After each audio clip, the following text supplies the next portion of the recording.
it's John from What Up. Welcome back to another video. I have two special guests with me here today to talk about the Maidens, and they are far more qualified in this area than I am, so I have them here with me to help explain everything for Dareis Mai, including all the wrong pronunciations that I usually do.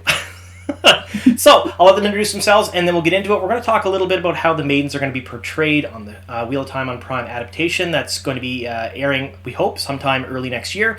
And we're going to talk a little bit about how the Maidens will look. Then we'll talk a little bit about their hand talk and how that may be portrayed on screen. Then we'll talk about their fighting styles and how they may portray that. And then we'll talk about all the little nitty-gritty bits about the Maidens afterwards, like giving up their children and never being wedded to a man, and all the other fun stuff. So, without further ado, go ahead and introduce yourself, ladies. I'm T. Grain Mantier of Twitter of Time. My real first name is Zoe, for all you wondering. And so I spend a lot of time on Twitter talking about running off into the waste and becoming a maiden of the spear and abandoning your children. Yes, and abandoning my children.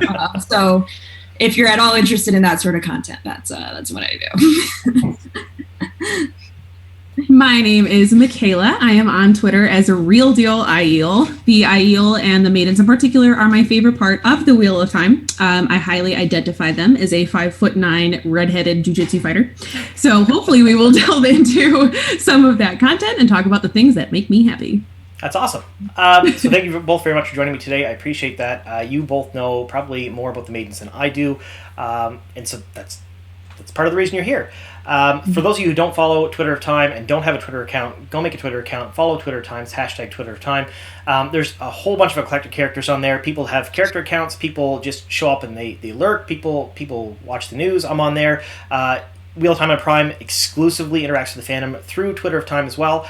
So if you're not already part of Twitter, please go do that right now and follow the three of us. I'll leave links to all three of our handles down in the description box down below, as well as Wheel of Time on Prime, so you can follow them too. All right, so the Maidens. How are they going to be portrayed on the screen? That's what we're going to talk about today. The first thing is appearance. We all know that the Aiel in the books are generally tall, generally redheaded, and that's pretty much where the description stops.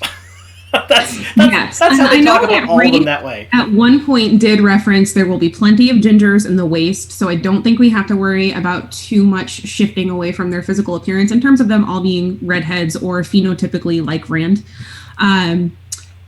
So then the question is, and this is a delicate topic because there's a big difference between, my hopes for the Maidens are that they'll be portrayed as physically strong.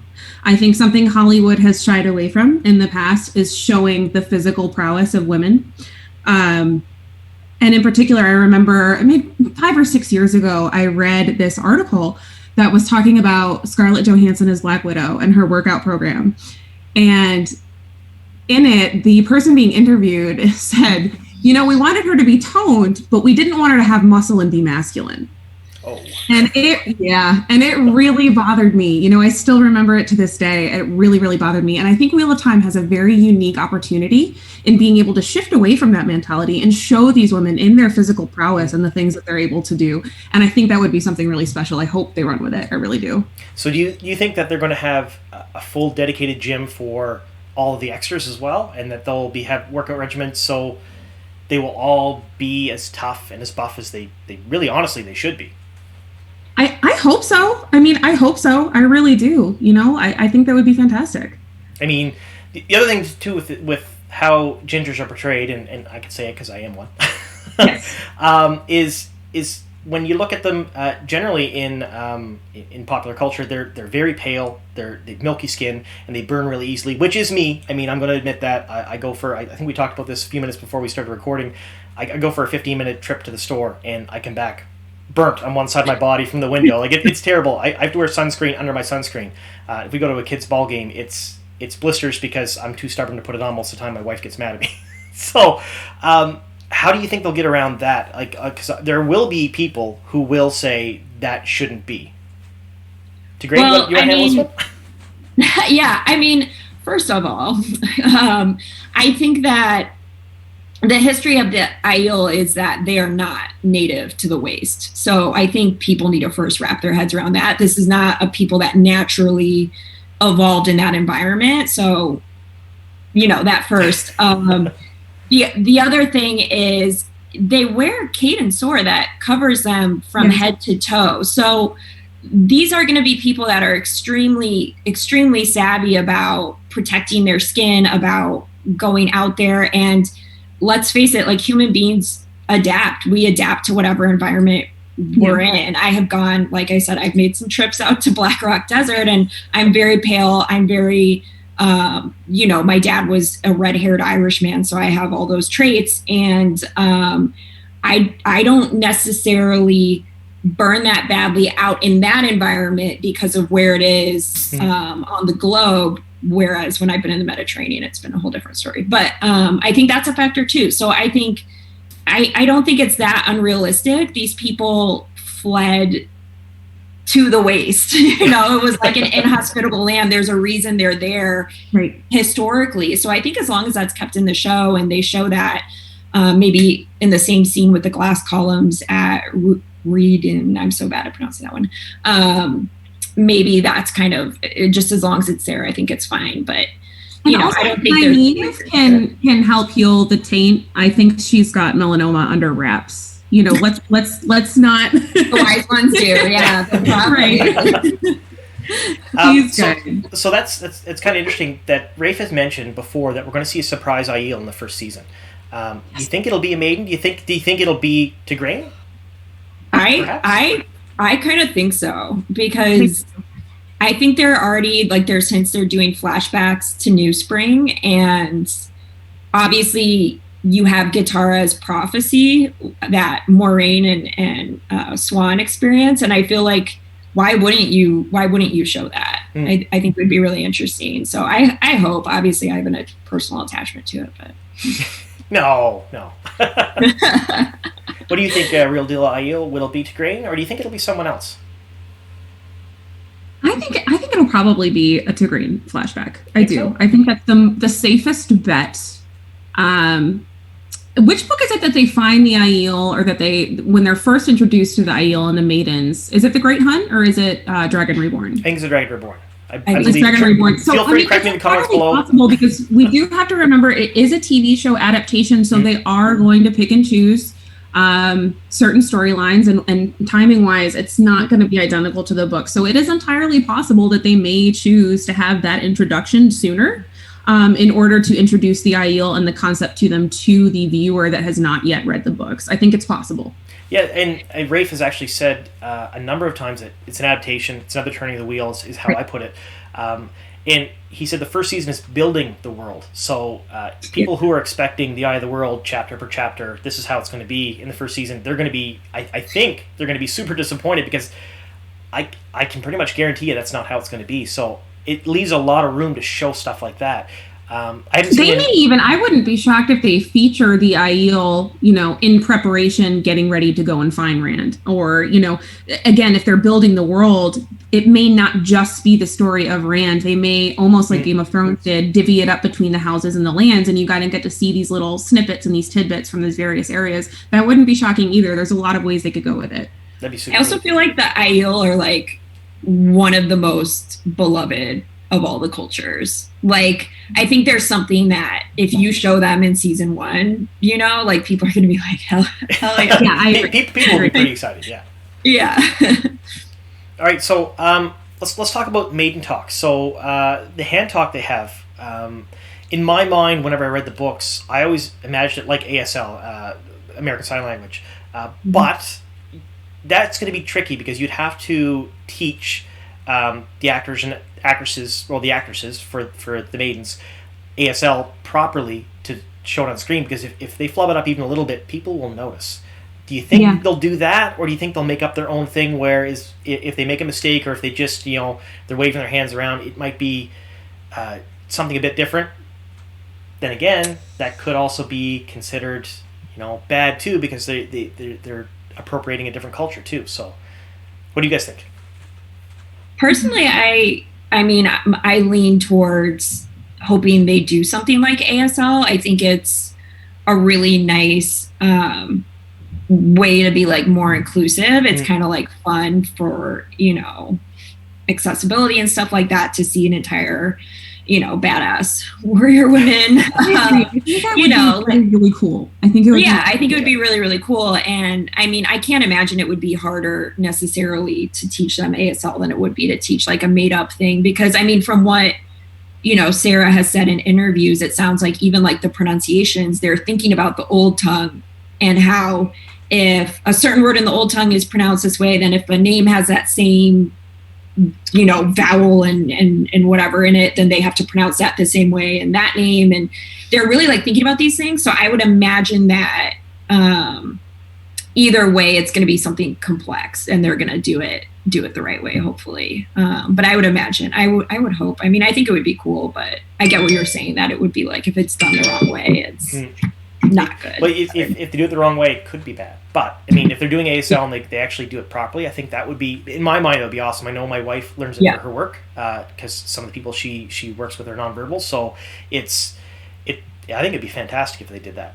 Yeah, personally, I think it would be like so fun to watch it, and then imagine the interest that people would then have that may not have had any interest in learning it before. I mean, I could see it starting kind of like a trend or something.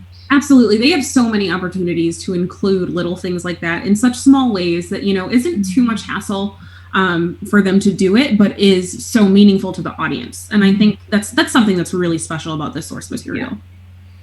And for those of you who are watching now who don't know who Rafe is, or Sarah, we've referenced them a couple times now. Rafe Judkins is the showrunner. He's actually in charge of the production. He's the one that's basically the spearhead for the show, no pun intended, haha.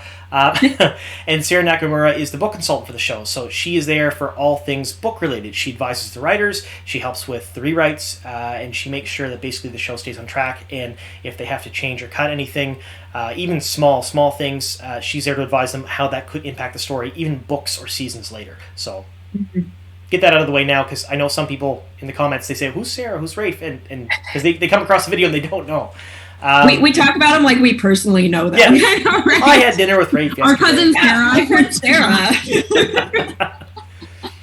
All right, so the next thing we'll talk about is fighting styles. So, yeah, there we go. So for those of you who don't know, years and years and years ago, I'm an old man now, but I used to competitively fight. I loved it. I had a lot of fun. A couple of injuries stopped me from doing that. But I still really enjoy watching it and being a part of it. But Real Deal Aiel is still a competitive fighter. So I'm going to leave her with this one. How do you think the Maidens are going to be portrayed as far as fighting styles go? Okay. Okay. Well, actually, you know what? I want Tigrane to go first. Okay, because sure. I'm interested to hear from a non-fighter what her hopes are. And then we can kind of contrast that and see if they're similar or dissimilar to mine. Yeah, I don't have any background in fighting, any type of fighting arts or anything like that. I am an athlete, so I think my only real thoughts are similar to yours, that I hope I see real muscle. I hope that, if a woman is, carrying a weight or hitting somebody a certain way or whatever, that I actually believe their body can really do what they're doing.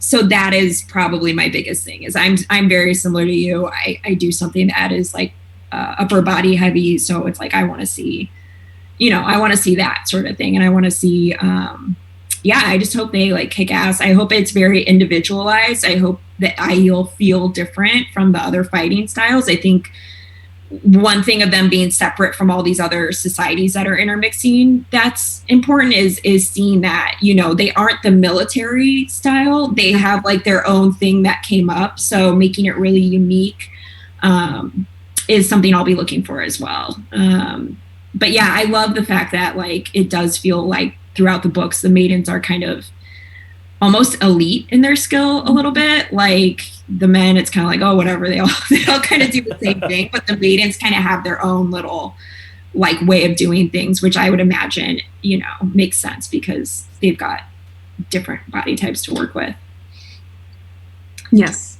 And John, you know this as a competitive fighter, and this is certainly not an invitation to argue about which fighting style is the best for anyone watching. That's not what this is going to be about.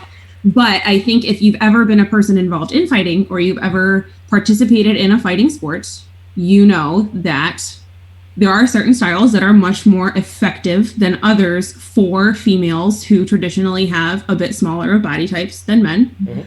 Mm-hmm. so from my own personal perspective, I'm hoping that we see a little bit of judo in there and some jujitsu and some limb breaking and some chokes. You know, I think traditionally we have this comic book style of fighting that we see, and it's very well done, don't get me wrong, in films like The Avengers, etc. That's fun to watch, but is A, not necessarily realistic, or B, very effective.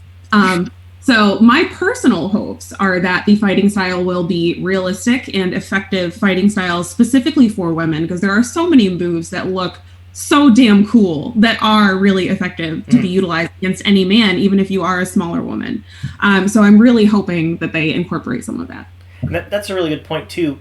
There's a big difference between actual fighting and movie fighting, because a lot of times actual fighting doesn't look as slick or as cool or as neat as you'd like it to on screen. For example, you watch some of the Tony Jaa movies or the Jason Bourne movies or things like that. I think Jason Bourne gets it a little bit closer to what it might actually be as far as fighting goes.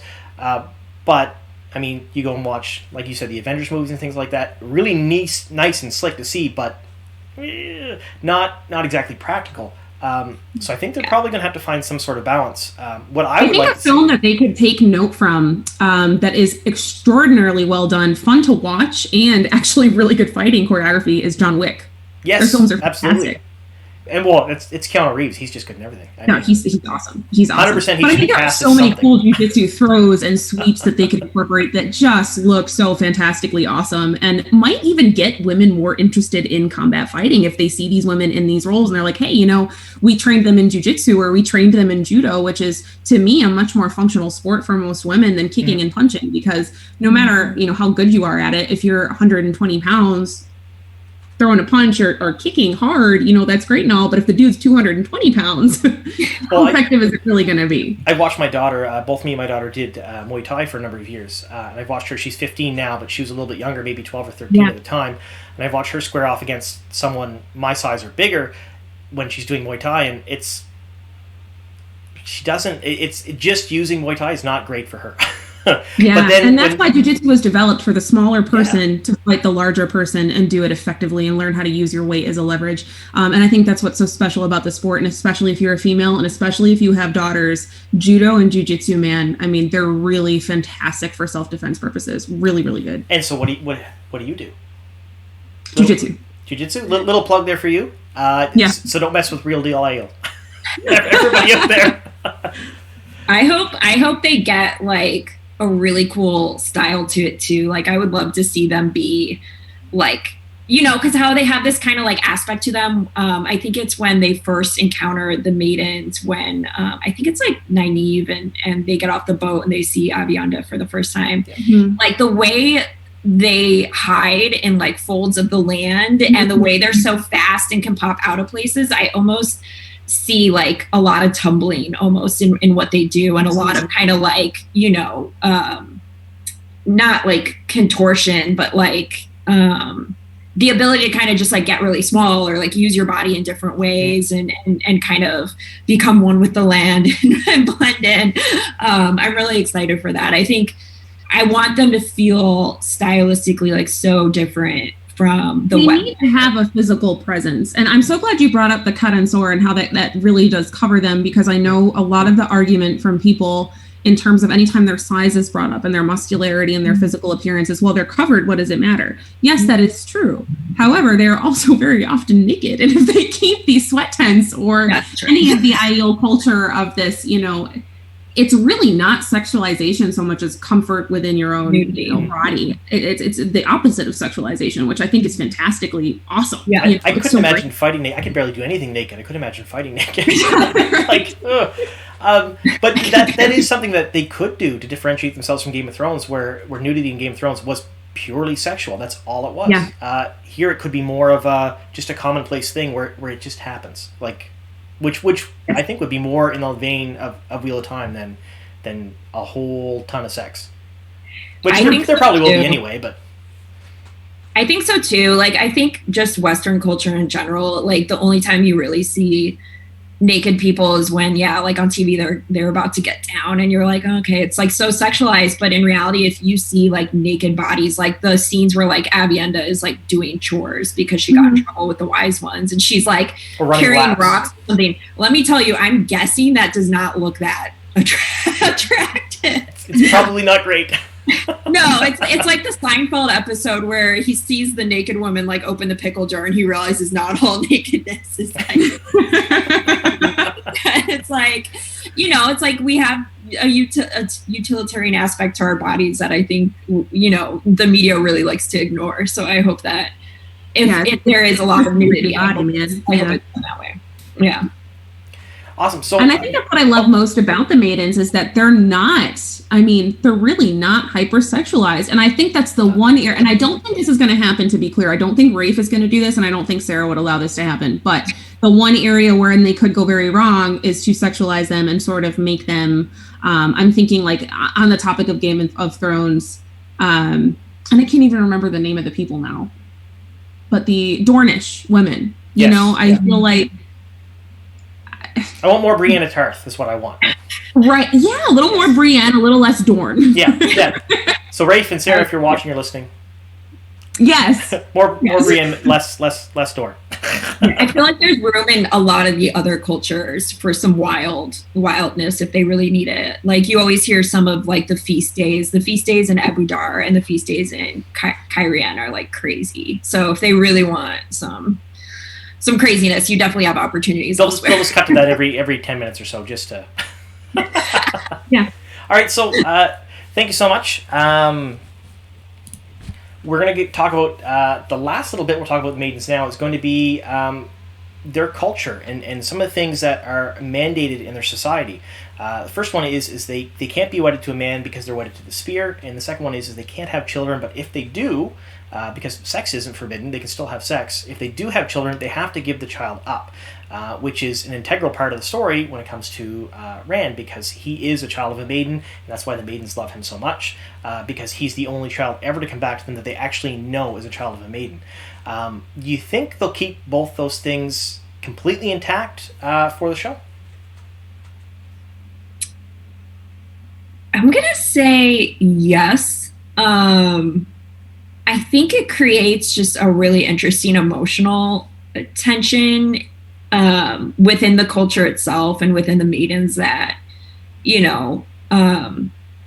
just kind of interesting to think about. And one thing I didn't understand is at one point they mention, I think it was like when Elaine gets pregnant or whatever, they mentioned there is like something with the power they do to prevent pregnancies. And I'm not really sure why the wise ones aren't helping that out, but it does create that kind of like emotional tension. It drives a lot of what happens between Rand and the Aiel and why the maidens become his honor guard. So I think it would change a lot if they got rid of it. I could see it being somewhat controversial, but at the same time, like, I would love to see it clash with Rand's ideology of protecting women, and their job is to protect him, but he wants to protect them. I personally can't wait to see that turmoil on screen, because it's going to be terribly good if you understand. Like, it could be. The thing I am looking forward to the absolute most is the dynamic between Rand and the maidens, and I'm so excited that you brought that up, to Green, because I think that their dynamic is incredible, because they obviously follow him because he is the Kara Karn, he is the chief of chiefs, but they love him. They love him because he is Rand. They love him because he is the son of a maiden, and they certainly follow him and they serve him, but they are by no means his servants. And I love that distinguished dynamic between them. And this, my favorite part almost of any of the first half of the books is when Sulin, when Rand is telling the maidens they can't come with him when he's going to go through, I think it's the ways, right? When in the Fires of Heaven. Yeah. And she just gets up in his face and she's like, "No, dude, we're coming." And they all follow. And that's honestly, it gives me chills every time I read it. I think it's incredible. And then her reaction when he is taken and she just loses it. I think their dynamic is incredible. I can't wait to see Sulin and Rand. Yeah. I'm really excited about it.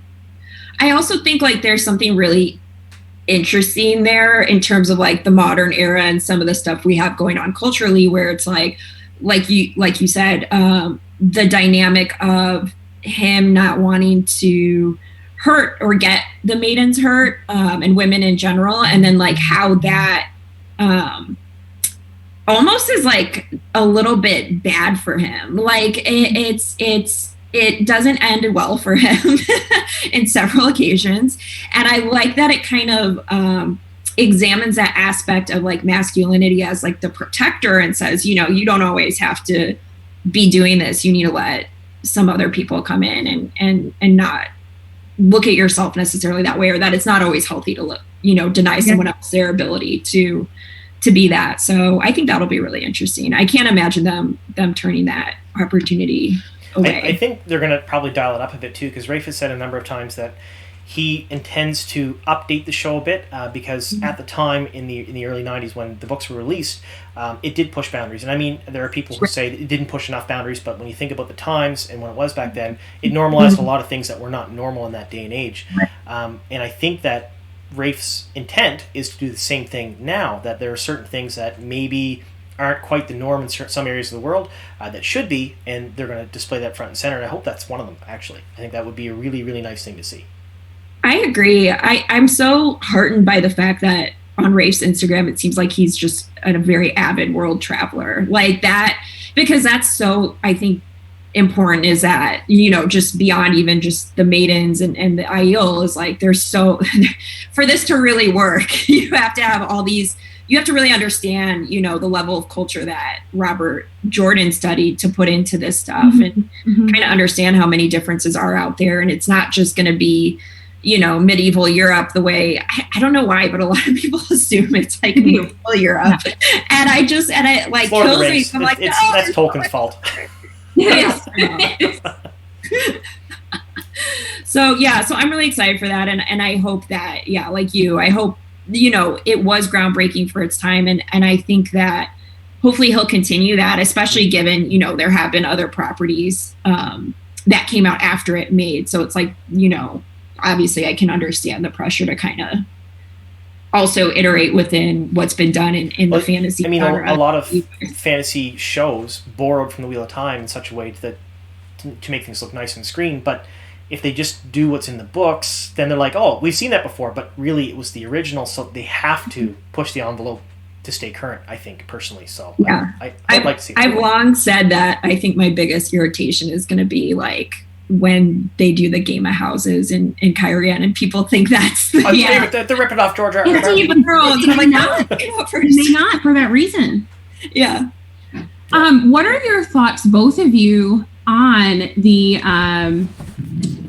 first sister, and especially Elaine and Aviendha? There's a lot of discord in the fandom between trying to discern what their relationship really is, and I think it's interesting and it's awesome the different ways that people have interpreted it, because I read it very differently, but I love and appreciate the different perspectives on it. People feel that way about Bane and Chaya too. Like a lot of people think that they should just be together.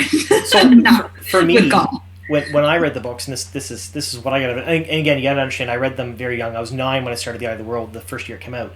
I read them as they were family. Like they loved each other, but they loved each other in a familial way, and they were happy, and they loved each other enough to be able to concede certain things that most normal people wouldn't be able to do, like sharing a love interest or being together all the time. I know what you're talking about. A lot of people think that they should just be straight up, it should be a polyamorous relationship, or they should be together and maybe Rand should be cut out. But I really like the wholesome idea of that they were family and they loved each other enough to make sure that they were both happy, and that's all that mattered. That's what I get out of it. Again, I was very young when I read it, but that was my interpretation as well. And again, I think it's so important to discern that, like, when you're reading a book, it is going to be in a way reflective of your own personal experience, right? So as I'm reading about Elaine and Aviendha, I've had the same best friend since I was in 6th grade. She's the godmother of my youngest child. I mean, she is, to me, truly what a first sister bond would be. Like, I call her my soulmate all the time. She really is. And I think that's something, again, not done often, and certainly not done well, is that platonic soulmate bond between women.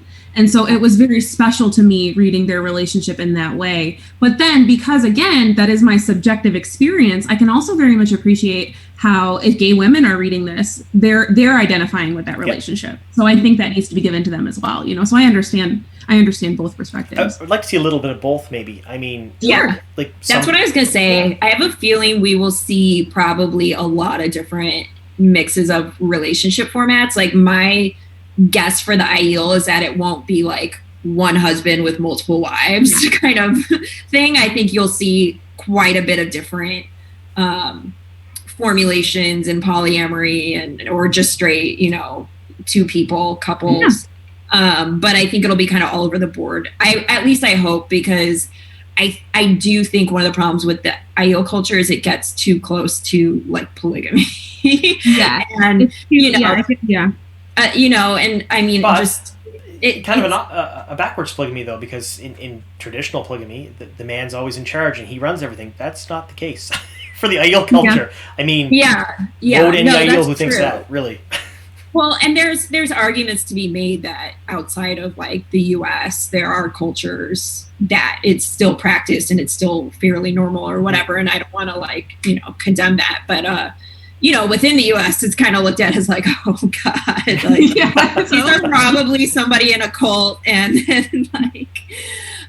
but so I mean, I think they'll add maybe some diversity there just to like not have to have that conversation. But I agree. I think they are going to create a diversity to avoid that, and I think so much of what's problematic with polygamy has to come from examining the power dynamic, and I think as long as they address that correctly, they should be. They should be okay. 100%. Yeah.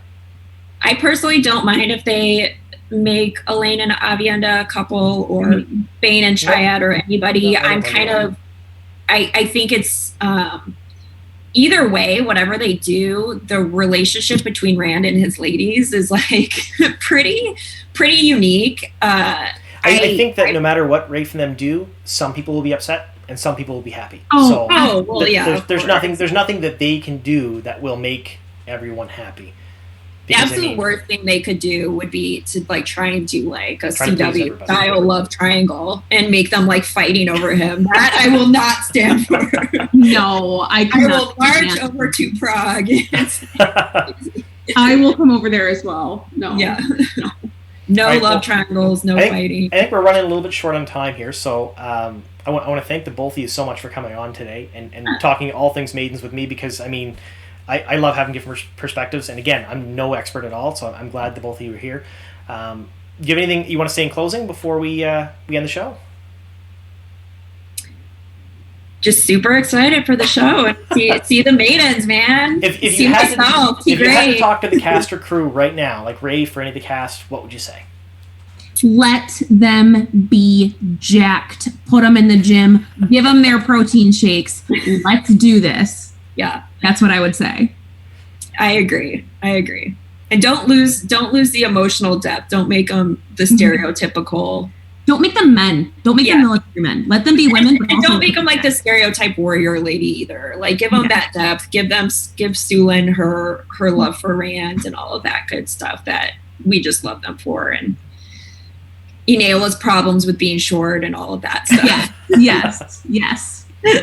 All right, well, thank you both so much for being on today. I appreciate that. And for those of you watching, thank you so much for sticking with us to the very end here. I know it was a long one today. If you haven't already subscribed to the channel, please do so. I usually make 1 to 2 videos a week. They're all Wheel of Time on Prime or Wheel of Time centric. So if you haven't read the books, I always give spoiler warnings and stuff for the first of every video, so you don't have to worry about missing anything or ruining anything for yourself. So if you like it, click the like button, subscribe to the channel, and let us know what you think down in the comments down below. Feel free to correct anything I've said wrong in this video, like every other video. I mean, you guys always correct my pronunciations and things I say, so feel free to do that. And let us know your thoughts on the Maidens as well. I want to hear what you guys think too. All right, thanks so much for everything, and here's to many more. Thank you. Thanks.